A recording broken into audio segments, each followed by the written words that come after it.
Okay, in this video we're going to go over the functions of the controller of your Infricool blast chiller.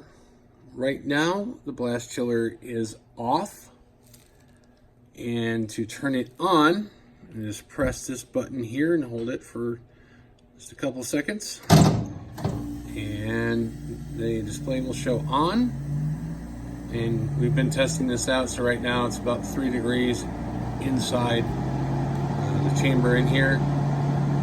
If you were to do nothing else at this point, it's going to chill down to -4 degrees and just kind of maintain that temperature.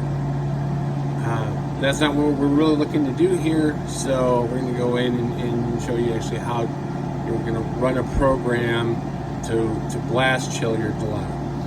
So to start that, we're going to go and press the new button right here, and then you're looking at these little squares here, or circles, however you want to call it. Right now in this configuration, it is set, and if it starts flashing at you, it means it's going to exit the programming in about 10 seconds. So just but right now what it's showing here is if this particular marker is on the bottom, that's for freezing. Now if we were to, these buttons here correspond with these here, so if I press this, that you see that moves that to the top, and if I press that one, they're all to the top. So what we're going to do is, the first marker here is either chilling or freezing. We want to freeze, so we're going to put that down there. Now the second marker here in the middle, that is either a hard freeze or a soft freeze. We're going to put it down to a hard freeze because we want to be freezing that gelato down as quickly as we can. And then the last marker there is either using the probe inserted in the gelato pan, or if we put that on the bottom, I'll go back into this here.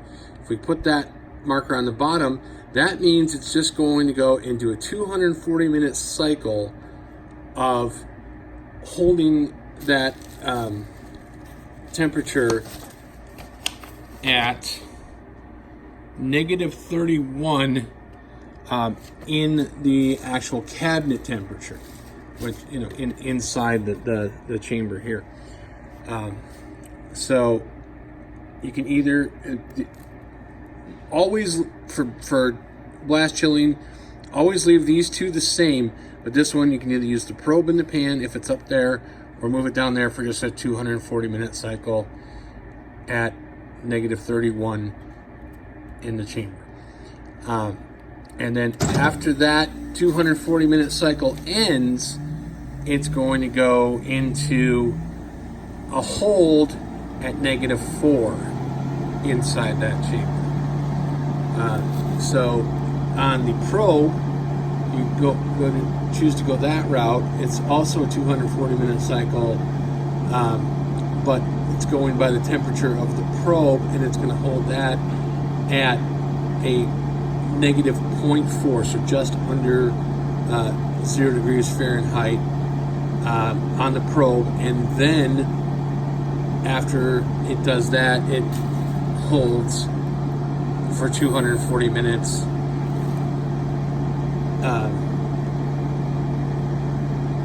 at that temperature, and then goes to holding at -4 inside the chamber.